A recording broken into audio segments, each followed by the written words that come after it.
पिछले 3 रविवार से आपके समक्ष विषय चला हुआ है चिंतामणि श्री पार्श्वनाथ भगवान की 10 भवों की यात्रा का। ये यात्रा जहाँ से मन में समता भाव आया और जहाँ से परीक्षा का क्रम प्रारंभ हुआ, ये यात्रा वहाँ से जहाँ पर एक साधारण जीव तीर्थंकर के पद पर आसीन हो गया, एक सामान्य मानव से, एक सामान्य आत्मा से परमात्मा बन गया। ये यात्रा वहां तक की है। जिस प्रकार से एक नदी की यात्रा पूर्ण होती है जब वो अपने उद्गम स्थल से निकल करके अपने लक्ष्य को प्राप्त कर लेती है, समुद्र में जाकर के विलीन हो जाती है। नदी की इस यात्रा में अनेकों सहायक नदियां भी नदी को अपना सहयोग देती हैं। नदी की इस यात्रा में न जाने कितने कितने पर्वत आते हैं, घाटियां आती हैं, पत्थर आते हैं, लेकिन सभी बाधाओं को चीरती हुई, सभी बाधाओं को पार करती हुई वो नदी अंततः अपने लक्ष्य को प्राप्त हो जाती है। जीवन की इस यात्रा में भी अनेकों लोग हमें ऐसे मिलते हैं जो हमारे सहायक हो जाते हैं। अनेकों ऐसे लोग मिलते हैं जो बाधा उत्पन्न करते हैं, लेकिन सहयोग देने वालों के राग में बंधना नहीं और बाधा देने वालों के प्रति द्वेष रखना नहीं। ऐसे भाव रख करके जो जीव अपनी यात्रा पर सतत आगे बढ़ता है, ऐसा जीव अपने लक्ष्य को प्राप्त कर लेता है। और जो बाधा डालते हैं जो व्यक्ति, वो वास्तव में सहयोगी है, वो बाधक नहीं है। यदि स्वर्ण को कसौटी पर कसा ना जाए तो स्वर्ण की शुद्धता होगी क्या? शुद्ध होने के लिए तपना पड़ेगा, अग्नि में चलना पड़ेगा, अपनी मलिनताओं को जलाना पड़ेगा। नदी को यदि अपने लक्ष्य तक पहुंचना है तो बीच में आने वाले पत्थरों को, बीच में आने वाले पर्वतों को पार करना ही होगा।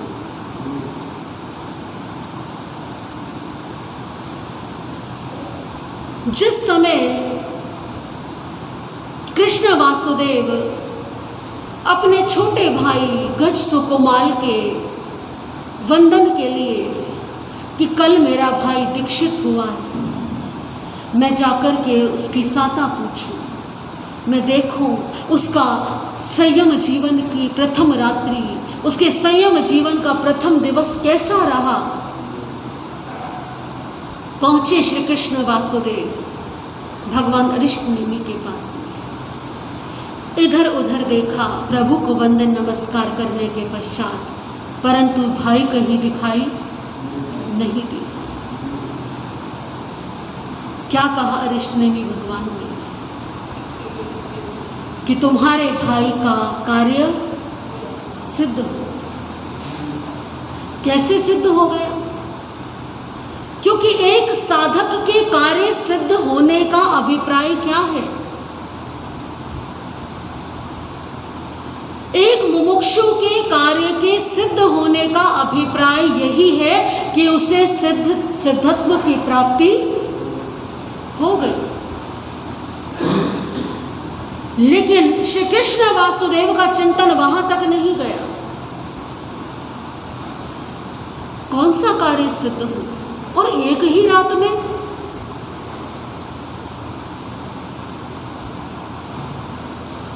भगवान अरिष्टनेमि ने फरमाया, कार्य सिद्ध का अभिप्राय है कि गज सुकुमाल के जीव ने सिद्धत्व को प्राप्त किया। ये दृष्टिकोण तो अरिष्टनेमी भगवान का है, एक साधक का है। एक साधक के दृष्टिकोण से देखें तो एक जीव ने अपनी यात्रा को पूर्ण कर लिया, परंतु संसारी का दृष्टिकोण ऐसा नहीं। जब मोह है मन में तो दृष्टिकोण बदल जाता है। भगवान महावीर का निर्वाण पूरे संसार के लिए देव प्रसन्नता मना रहे हैं कि एक भव्य आत्मा, एक तीर्थंकर निर्वाण को प्राप्त हुआ और गौतम स्वामी का मोह आंखों में आंसू ले आया। तो श्री कृष्ण वासुदेव उनका छोटा भाई है, जिसे अपने हाथों से पाला है, अपनी गोद में खिलाया है। सिद्धत्व प्राप्त होने का अभिप्राय क्या है कि इस देह का त्याग, क्योंकि केवल ज्ञान होता है, 4 कर्म नष्ट होते हैं। और सिद्धत्व का अर्थ है कि सभी समस्त अष्ट कर्म नष्ट हो गए। ये देह का जो बंधन था वो भी, देह और देह से जुड़े बंधन टूट गए।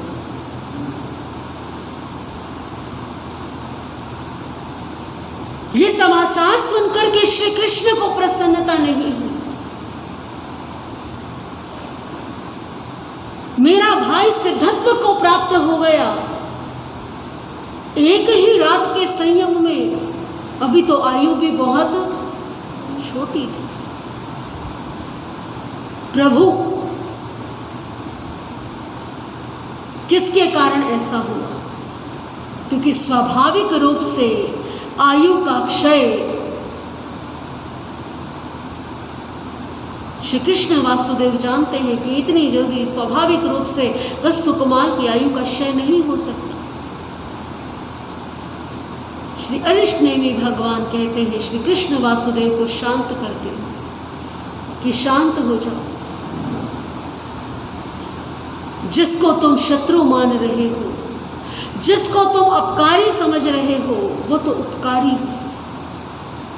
उपकारी कैसे प्रभु?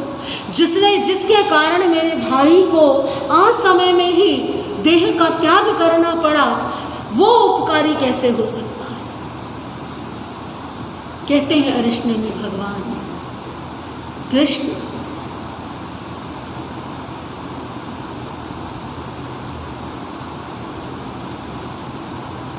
जिस समय तुम आ रहे थे, रामार्ग में थे, तुमने देखा एक वृद्ध पुरुष अपने घर के बाहर से ईंटें उठा रहा है। घर के बाहर ईंटें रखी हैं और वो वृद्ध है। एक समय में एक वृद्ध कितना भार उठा सकता है? थोड़ा सा ही उठा पाएगा। तो वो थोड़ा थोड़ा भार उठा करके लेकर के जा रहा था। तुमने दूर सवारी से आते हुए देखा और तुमने क्या किया? बैठे बैठे, हाथी पर बैठे बैठे ही क्या कर दिया? ईंट उठाई और घर के भीतर, क्योंकि तुम्हारी सवारी ऊंची, बिना रथ से उतरे तुमने ये काम कर दिया। और जब तुमने ऐसा किया तो तुम्हारे सैनिकों ने भी, तो बात की बात में ही वो वृद्ध जितनी देर में सारी ईंटें भीतर लेकर के जाता, ना जाने कितना श्रम लगता उसको।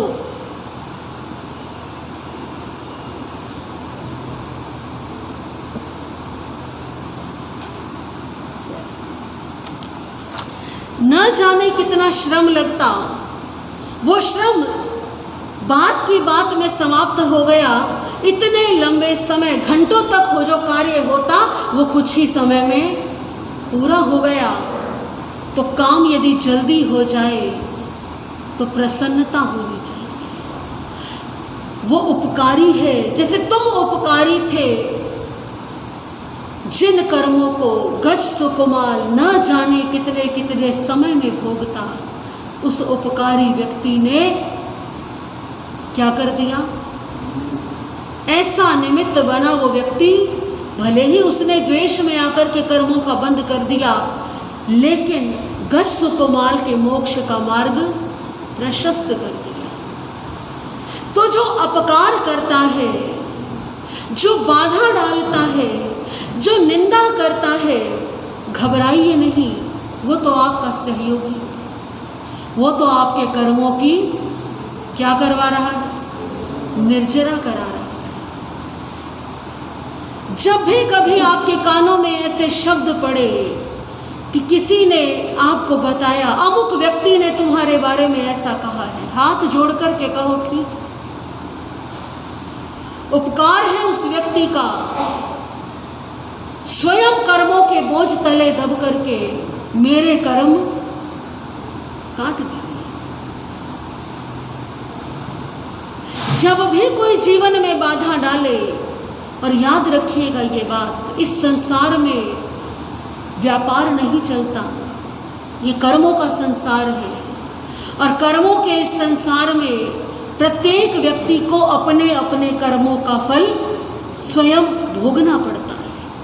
किसी की निंदा करने से पहले सोच लीजिए कि इसका भुगतान किसको करना है? हमें करना है। स्वयं की निंदा हो तो मन में समता भाव धारण करिए, कोई बात नहीं, इसने तो मेरे कर्म कटवा दिए।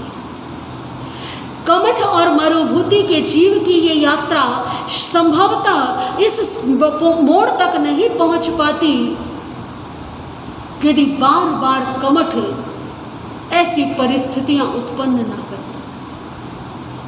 मरुभूति के पार्श्वनाथ बनने में कमठ का बड़ा योगदान है। कमठ ने अपनी आत्मा को भारी कर लिया, परंतु मरुभूति के जीव को अवसर मिल रहा है, बार बार अवसर मिल रहा है अपने आप को परखने का, अपने कर्मों को काटने का। दोनों की यात्रा बराबर चल रही है। और देखिए, एक समय था जब दोनों बराबर थे, दोनों क्या थे? सगे भाई थे, एक ही जाति, एक ही कुल, एक ही माता पिता के यहाँ जन्म लिया था दोनों ने, एक जैसी शिक्षा पाई, एक जैसा ज्ञान पाया। एक ने सही दिशा पकड़ करके आत्मा से परमात्मा बनने की राह चुनी, और दूसरे ने कषाय की और बैर की राह चुनी। और दोनों राहें चलती आ रही हैं, चल रही हैं बराबर बराबर, अंतिम चरण तक पहुंच गई। क्योंकि 9वें भव में चिंतामणि श्री पार्श्वनाथ भगवान का जीव 20 सागरोपम की आयु वाला देव बना 10वें प्राणत देवलोक में। महान रिद्धिधारी देव और कमठ के जीव ने, क्योंकि हिंसक पशु था सिंह, मुनि की हत्या की। चौथी नरक में 10 सागरोपम की आयु वाला नारकी जीव बना। 10 सागरोपम की आयु पूर्ण कर अनेकों अनेकों तिर्यंच के, नारकी के, मनुष्य के, किसी गांव में किसी गरीब भील का, किसी गरीब अति निर्धन परिवार में अभावों में जन्म लेता हुआ, अनेकों अनेक भावों में भटकता हुआ 10 सागरोपम बिता दिए। 20 सागरोपम की आयु पूर्ण हुई, किसकी? मरुभूति के जीव की। स्वर्ग की 20 सागरोपम की आयु पूर्ण करके जम्बू द्वीप के भरत क्षेत्र में गंगा महानदी के निकट वाराणसी नाम की नगरी, जहां पर इक्ष्वाकु वंशीय राजा अश्वसेन राज्य करते थे। रानी का नाम था वामा देवी। वामा देवी के चैत्र कृष्णा चतुर्थी को अर्धरात्रि का समय, विशाखा नक्षत्र था। मरुभूति का जीव 10वें प्राणत देवलोक से 20 सागरोपम की आयु पूर्ण कर वहां से च्यवन होकर के माता वामा देवी की कुक्षी में, ये प्रथम कल्याणक है किसका? 23वें तीर्थंकर चिंतामणि श्री पार्श्वनाथ भगवान का।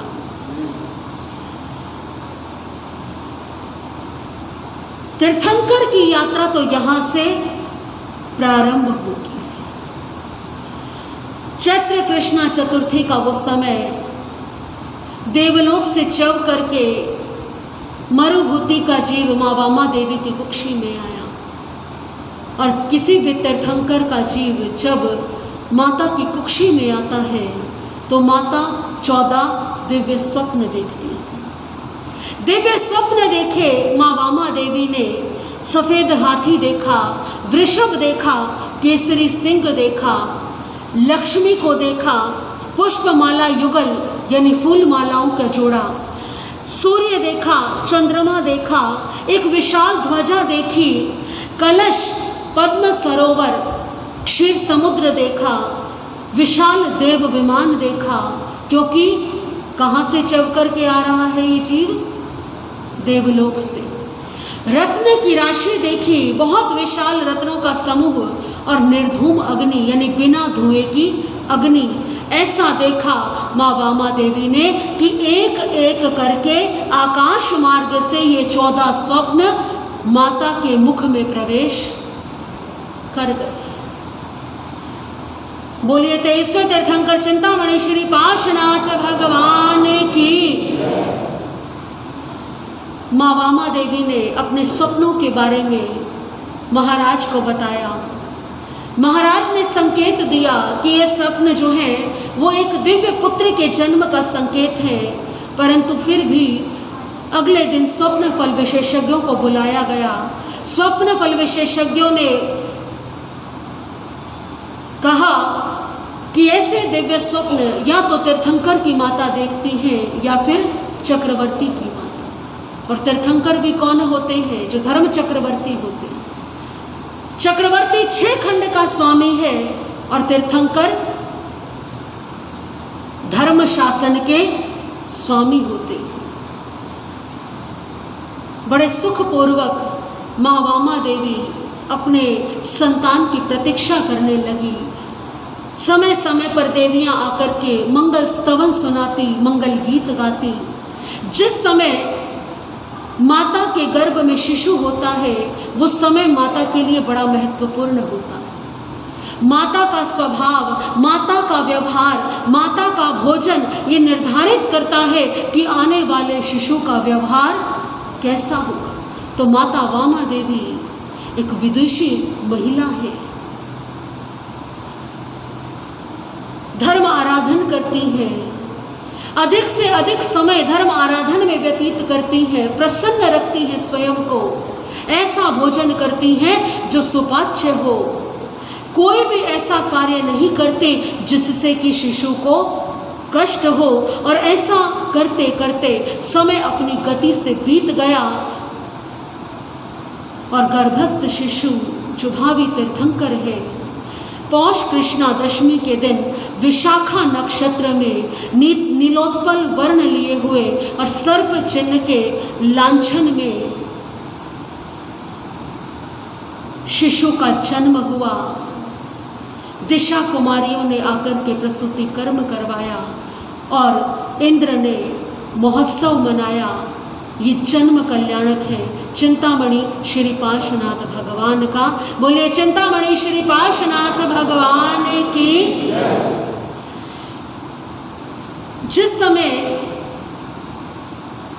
जन्म हो चुका था बालक का, तो एक समय रात्रि के अंधकार में राजा अश्वसेन के बगल में से एक सर्प होकर के निकला।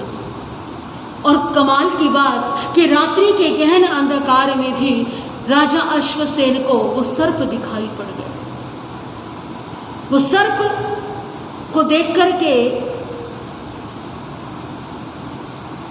राजा अश्वसेन को ये ज्ञात हो गया, ये विश्वास हो गया कि ये जो पुत्र है मेरा ये विशिष्ट है।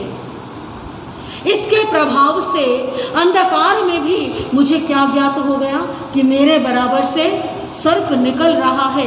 और इस कारण से उनका नाम रखा गया, राजा अश्वसेन ने अपने पुत्र का नाम रखा पार्श्वकुमार। कुछ लोग ऐसा मानते हैं, कुछ विद्वानों का ऐसा मत है कि जन्म से ही कुमार पार्श्व के साथ अनेकों अनेक लब्धियां, अनेकों अनेक सिद्धियां थी, जिसका प्रमाण अनेकों लोगों को मिला, और इस कारण से यथा नाम तथा गुण बालक का नाम क्या रखा गया? कुमार पार्श्व रखा गया। धीरे धीरे कुमार पार्श्व बड़े हुए, जन्म से ही 3 ज्ञान के धारी, मति ज्ञान, श्रुत ज्ञान और अवधि ज्ञान। युवा हुए, युवा अवस्था हुई, शरीर का पूर्ण विकास हुआ, शरीर की ऊंचाई 9 हाथ की। युवा अवस्था आने पर माता पिता ने राजकुमारी प्रभावती के साथ में विवाह संपन्न कराया।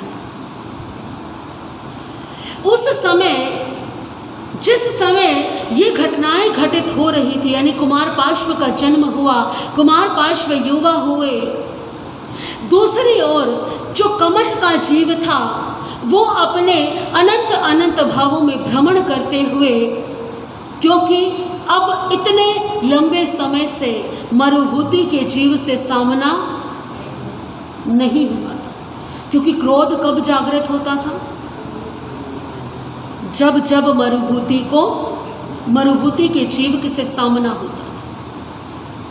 तो मरुभूति के जीव से सामना नहीं हुआ, कभी तिर्यंच बना, कभी नरक में गया, अनेकों अनेक जो है कर्म कटे, कभी किसी बहुत अति गरीब परिवार में जन्म हुआ, निर्धन परिवार में जन्म हुआ, पापमय जीवन जीते हुए फिर तिर्यंच के भाव में ऐसे करते करते अनंत अनंत कर्म क्षय हुए, पाप कर्म क्षय हुए, कुछ सौभाग्य का उदय आया और मानव का जन्म मिल गया। किसको?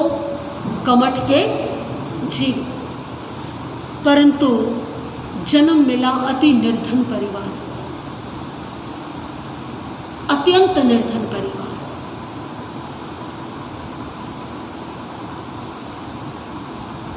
अपने आसपास देखता, लोगों के पास धन है, वैभव है, संपन्नता है, परंतु मेरे पास, मेरे माता के पिता के पास कुछ नहीं। क्या कारण है इसका? कुछ ने बताया, यह अपने अपने भाग्य की बात है, यह अपने अपने कर्मों की बात है। किसी ने पूर्व जन्म में बहुत दान दिया होता है तो उसको क्या मिलता है? धन मिलता है। कुछ समझ नहीं आया, दान कैसे करो, मेरे पास तो कुछ है ही नहीं। अनेकों अनेकों महात्माओं के पास, ऋषि मुनियों के पास भटकने लगा। भटकते भटकते तापसों के पास पहुंचा। तापसों ने समझाया उसे कि देखो, अपने अपने कर्म होते हैं प्रत्येक जीव के, जिसके कर्म में दुख लिखा हो या जिसने पाप कर्म किए हो, तो ऐसे व्यक्ति को अभाव, निर्धनता, रोग, शोक इनका सामना करना पड़ता है। और जिसने पुण्य किए हुए होते हैं उसे सुखी परिवार मिलता है, धन मिलता है, वैभव मिलता है, शरीर भी पूर्ण रूप से सुंदर और स्वस्थ होता है।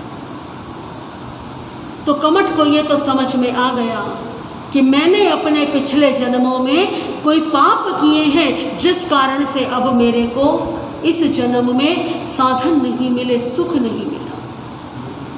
क्या करूं मैं अब?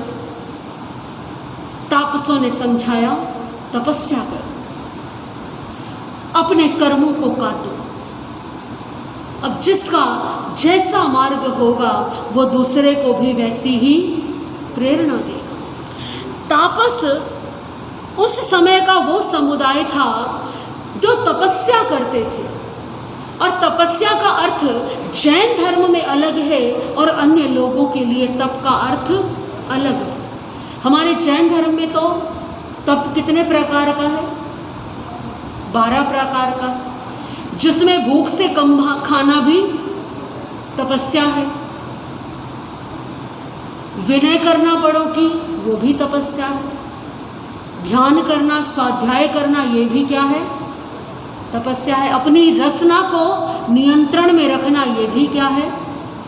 लेकिन तापसों के लिए अपनी काया को कष्ट देना ही तपस्या है। प्रत्येक व्यक्ति के लिए तप का अभिप्राय अलग अलग है। जैसे आज के समय में अधिकांश लोग सोचते हैं कोई व्रत करे तो ही वो क्या होता है, तपस्वी होगा। सोचते हैं ना ऐसा, कि किसी ने मांस खमण किया, किसी ने 15 व्रत किए तो हम कहते हैं अरे बड़े तपस्वी है ये। लेकिन जिस व्यक्ति ने अपनी रसना पर नियंत्रण पा लिया वो भी क्या है, तपस्वी है। एक समय यदि बिना नमक का भोजन आ गया और समता भाव से क्या कर लिया तो वो भी तपस्वी है। बड़ों ने कुछ कह दिया और विनय पूर्वक उसको सुन लिया तो वो भी क्या है, तपस्वी। जो साधना करता है, स्वाध्याय करता है, ध्यान करता है, वो भी क्या है, तपस्वी है। और जो वृद्ध की, तपस्वी की, गुरुजनों की सेवा करता है वो भी क्या है। अक्सर हम सबसे ज़्यादा तपस्या से संबंध हम सोचते हैं जिसने आइंबिल किए, मांस खमण किया वही तपस्वी, परंतु नहीं। तपस्या के ये रूप हैं, परंतु उस समय में, उस युग में काया क्लेश तप का बड़ा महत्व था। यानी जो अपनी काया को जितना अधिक कष्ट देगा वो उतना बड़ा क्या कहलाएगा, तपस्वी कहलाएगा, उतना बड़ा तापस कहलाएगा। और काया को कष्ट देने के लिए तापस क्या करते थे, कोई पेड़ से उल्टा लटक करके ध्यान कर रहा है, कोई खड़े होकर के ध्यान कर रहा है, कोई एक पैर पर खड़ा होकर के जप कर रहा है। और इन सब से अधिक कठिन जो करते थे उस समय पे पंचाग्नि तप। ये कैसे किया जाता है, अपने चारों ओर अग्नि जला करके उसके बीच में बैठ करके उस अग्नि की अतापना लेना। तो तापसों का बोलबाला था और कमठ भी क्या बन गया, एक बहुत बड़ा तापस बन गया। जगह जगह जहाँ जाता लोग उसके दर्शन करने आते, देखने आते, अरे बड़ा तपस्वी है, अपने चारों ओर अग्नि जला करके बीच में बैठ जाता है। कितना कठिन है गर्मी को सहन करना। जहाँ जाता लोग प्रभावित होते, धीरे धीरे घूमते घूमते कमठ कहाँ पहुँच गया, वाराणसी नगरी में पहुँचा। नगर के बाहर पहुँचा, तपस्या करने लगा, लोगों में चर्चा हो गई, अरे नगर के बाहर एक बहुत बड़ा तपस्वी आया है, तापस आया है, चलो दर्शन कर लीजिए। क्योंकि लोगों को तो भाव क्या होते हैं, चमत्कार को। आज यदि कोई ऐसा कार्य करे जो आपको असंभव लगता हो तो आपका सहज आकर्षण वहां हो जाएगा। नगर के निवासी जाने लगे, राजा के कानों तक भी बात पहुंची। मंत्रीगण निवेदन करने लगे, महाराज आप भी एक बार क्या करिए, दर्शन करके। राजा अश्वसेन वैसे तो तापसों पर श्रद्धा नहीं करते थे, परंतु प्रजा में बढ़ता हुआ प्रभाव, मंत्रियों में बढ़ता हुआ प्रभाव, और इस कारण से राजा को ये मानना पड़ा और अपनी रानी वामा देवी और कुमार पार्श्व को लेकर के कहाँ चल पड़े, तापस के यहाँ। कुमार पार्श्व भी गए, दर्शन करने के लिए नहीं, देखने के लिए कि ऐसी कौन सी साधना है, ऐसी कौन सी तपस्या है जिसके पीछे लोग ऐसे पागल हुए जा रहे हैं। और जब वहां पहुंचे, देखा मोटी मोटी लकड़ियां कमठ के चारों ओर, तापस के चारों ओर जल रही हैं, भीषण लपटें उठ रही हैं अग्नि की, और बीच में कौन बैठा हुआ है, तापस बैठा हुआ है। लोग हाथ जोड़ करके खड़े हैं, धन्य हो धन्य हो। सब लोगों के मुंह से एक ही आवाज आ रही है, सबको दिखाई दे रहा है कि कमठ कितनी तपस्या कर रहा है, परंतु कुमार पार्श्व को वो दिखाई दे रहा है जो किसी और को दिखाई नहीं दे रहा है। कुमार पार्श्व ने, क्योंकि अवधि ज्ञानी है, लोगों को केवल वो दिखाई देता है जो प्रत्यक्ष में सामने है, लेकिन कुमार पार्श्व को तो वो भी दिखाई दे रहा है जो प्रत्यक्ष नहीं। कुमार पार्श्व ने कमठ से कहा, ऐसा हिंसामयी तप मत कर।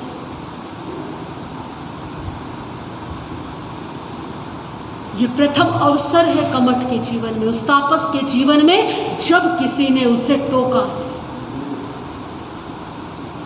कहने लगा, कमठ कौन सी हिंसा? ये जो वृक्ष की लकड़ियां जला करके तुम तप कर रहे हो, ये हिंसा का तप है। मैंने कोई हिंसा नहीं की। कुमार पार्श्व का हृदय करुणा से भीग रहा था। कमठ को चेतावनी देते हुए कहा कि जो लकड़ियां तुमने ये जलाई हुई हैं, इन लकड़ियों में क्या है? सर्प का जोड़ा है। कमठ ने स्वीकार नहीं किया।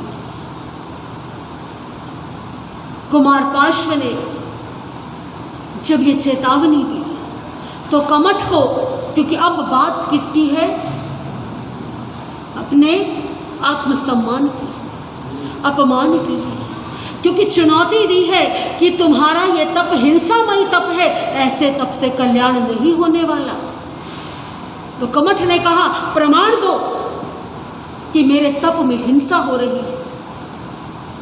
वैसे भी लकड़ियां जला करके तप करना ये हिंसा ही है, और महाहिंसा कि उस लकड़ी में क्या जल रहा है? जीव जल रही है, नाग नागिन जल रही है। कुमार पार्श्व ने वो जो लकड़ियां थी, उन जलती हुई लकड़ियों में से एक मोटा लकड़ बाहर निकलवाया, सावधानी से उसको अलग करवाया, बीच में से 2 हिस्से करवाए सावधानी से, और पूरी जनता ने, पूरे जन समुदाय ने देखा कि उसके भीतर से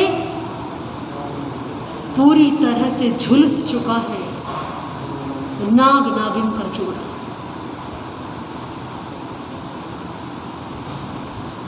हैरान रह गए लोग कि इस तापस को नहीं ज्ञात है कि इस लकड़ी के भीतर नाग नागिन है, जो स्वयं को इतना बड़ा महाज्ञानी कह रहा है। और किसको मालूम हो गया? ये पार्श्व कुमार को ज्ञात हो गया। कुमार पार्श्व को किसी की चिंता नहीं, केवल जो अंतिम सांसें ले रहे हैं, देखा कुमार पार्श्व ने शरीर झुलस चुका है, अब बचने की संभावना। ऐसा आपके सामने भी कितनी बार प्रसंग आता होगा ना, कि कोई जीव है और वो अपनी अंतिम सांसें ले रहा। कुमार पार्श्व ने नीचे बैठ गए। कुमार पार्श्व नाग नागिन को मीठे शब्दों से संबोधित किया, नागराज शांत हो, क्योंकि किसी को अग्नि का स्पर्श किसी के शरीर से हुआ हो, किसी का शरीर पूरी तरह झुलस गया हो, कितनी वेदना होगी उसको।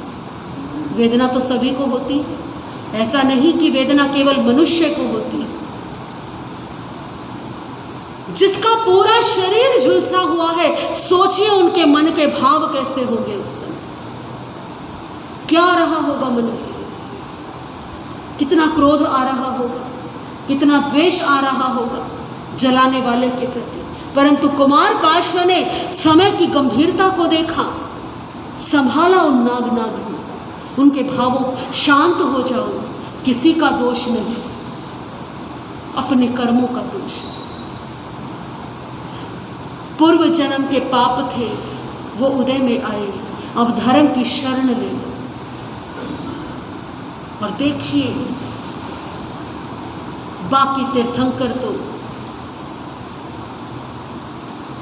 संयम अंगीकार करने के पश्चात, केवल ज्ञान होने के पश्चात प्रतिबोध देते हैं, लेकिन कुमार पार्श्व ने अभी कुमार अवस्था में भी उन जलते हुए नाग नागिन को, क्योंकि समय कम था, इतना समय नहीं था कि कुछ अधिक किया जा सके। ओम असि आउसा नमः, ओम असि आउसा नमः, ओम असि आउसा नमः। ओम असि आउसा नमः का अर्थ क्या है? नमो अरिहंताणम का अ, सिद्धाणम का सी, आयर्याणम का आ, वज्रायणम का उ और साहुणम का सा। ओम असि आउसा नमः ये कहकर के महामंत्र नवकार की पंच परमेष्टि की शरण दे दी कि इस शरण में आ जाओ। ऐसा लगा नाग नागिन को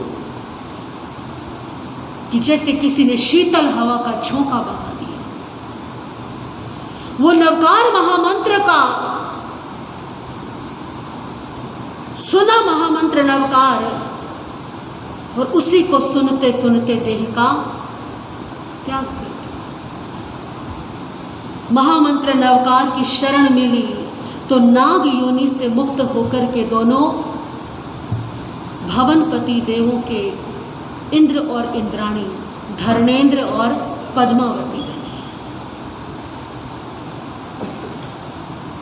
नाग नागिन ने तो प्राण त्याग दिए, परंतु जो कमठ था, चारों ओर जो जन समुदाय कुछ समय पहले हाथ जोड़े खड़ा था कि धन्य है ऐसी तपस्या को, अब वो सारा जन समुदाय अपमान करने लगा कि कैसा तपस्वी है ये, कैसा साधक है ये, कैसा तापस है ये। ये प्रथम अवसर है कमठ के जीवन में जब सम्मान की बदले क्या मिला है? अपमान मिला। यहां पर भी कमठ चाहता तो स्वयं को सुधार सकता था, क्योंकि ये प्रतिबोध किससे मिल रहा है? कुमार पार्श्व से मिल रहा है। कुमार पार्श्व ने समझाया कि हिंसा में कभी भी धर्म नहीं है, लेकिन कमठ ने समझने की बजाय, सही मार्ग पर चलने की बजाय द्वेष को स्वीकार किया, वैर को स्वीकार किया और इस अपमान को अपने हृदय में धारण करके वहां से चला गया।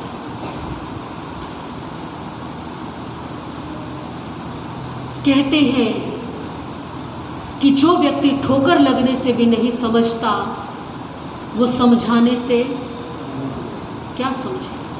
कितनी बार ठोकर लग चुकी है कमठ को, कितनी बार पतन हो चुका है इस आत्मा का। समय पर एक ही ठोकर बदल देती है जीवन को।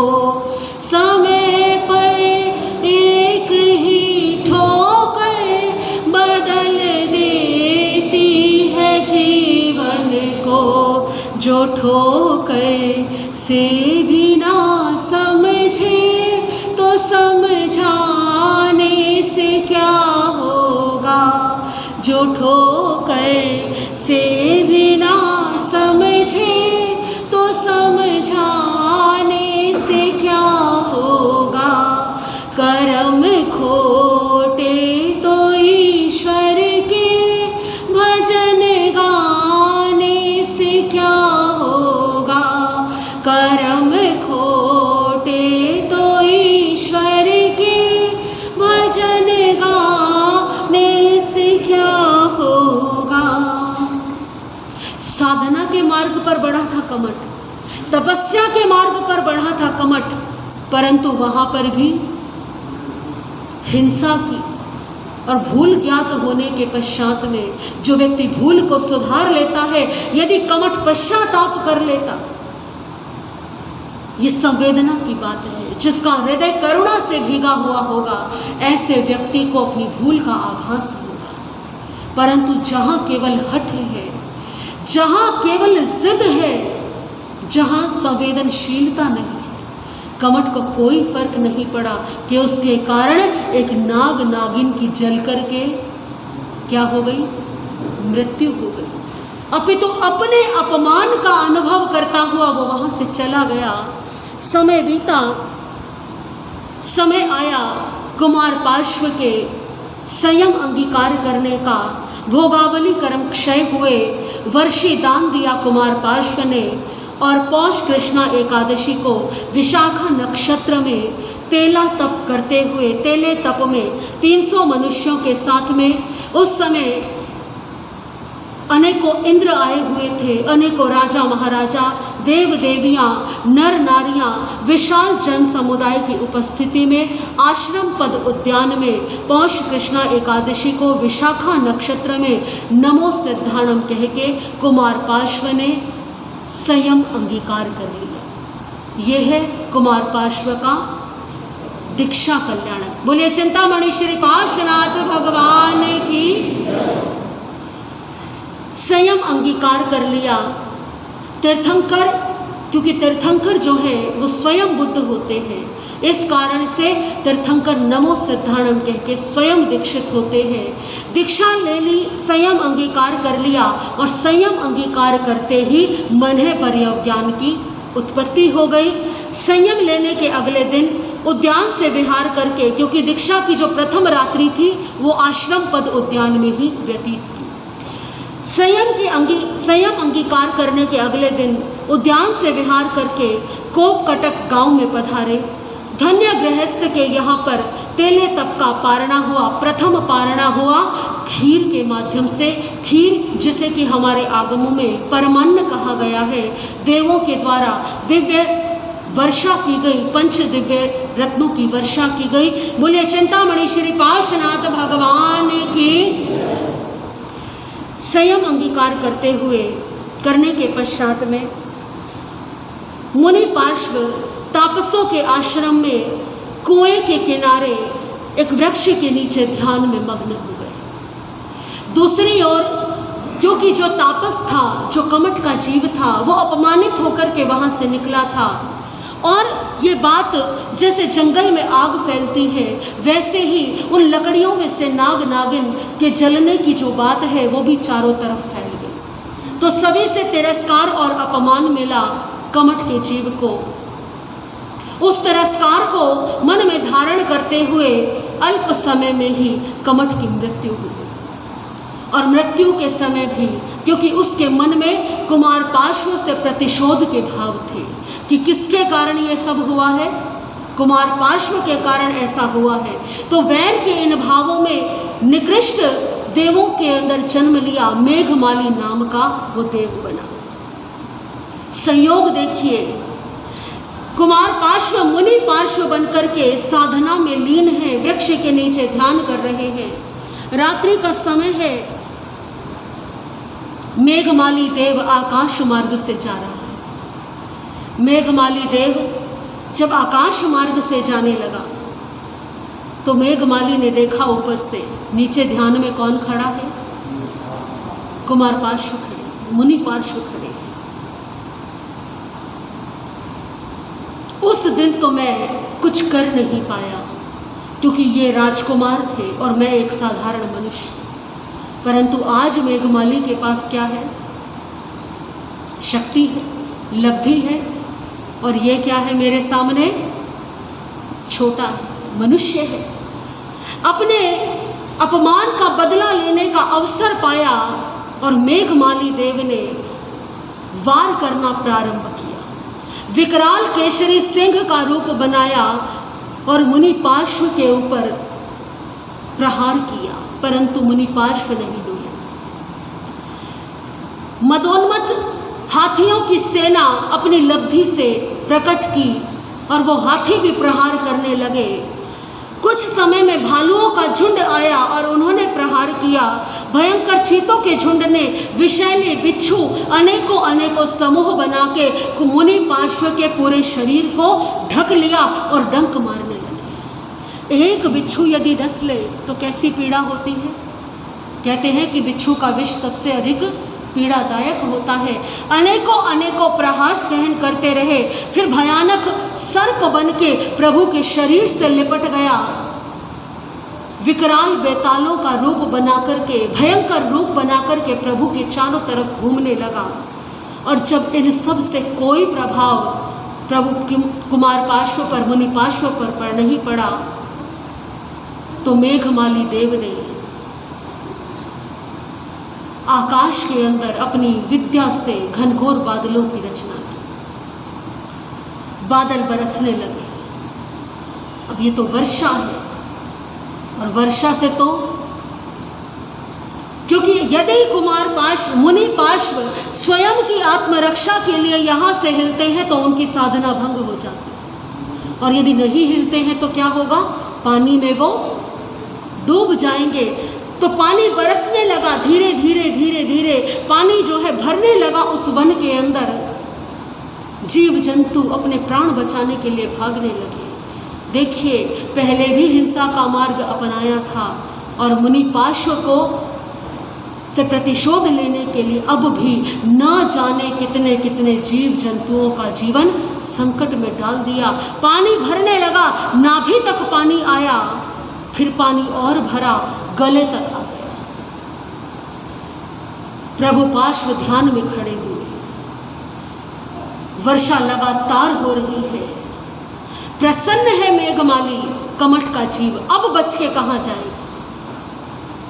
और पानी भरा, होठों तक पानी आया, और पानी बढ़ा तो कहाँ आ गया?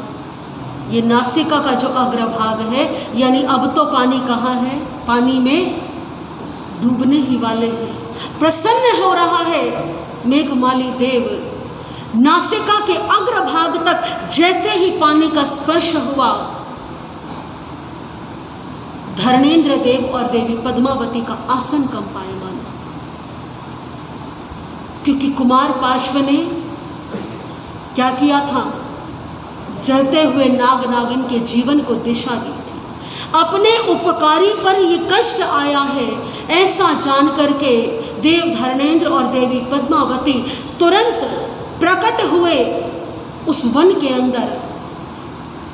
धर्मेंद्र देव ने, क्योंकि सर्प योनि में से मुक्त हुए थे, विशाल छत्र की तरह अपने सर्प का फन फैलाया, ऊपर से बरसते पानी को रोका। देवी पद्मावती ने कुंडल बनाया अपने सर्प का, और कुमार पार्श्व के नीचे से आसन बना लिया, कुमार पार्श्व के नीचे, मुनि पार्श्व के नीचे, और मुनि पार्श्व को कहाँ उठा लिया? ऊपर उठा लिया। मेघमाली देव देखा कौन आए हैं रक्षा करने के लिए? भवनपति देवों के इंद्र और इंद्राणी। धर्मेंद्र देव ने आवाज लगाई मेघमाली को। मेघमाली समझ गया कि अब मेरा काम यहाँ पर। मेघमाली तुरंत वहां से भाग,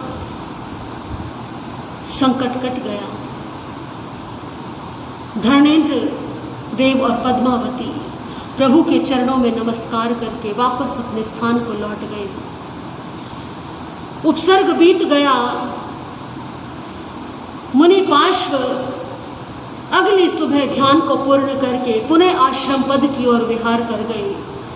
संयम ग्रहण किए हुए 83 दिन बीते, और 83 रात्रि पूर्ण होने पर चैत्र कृष्णा चतुर्थी को विशाखा नक्षत्र का योग था।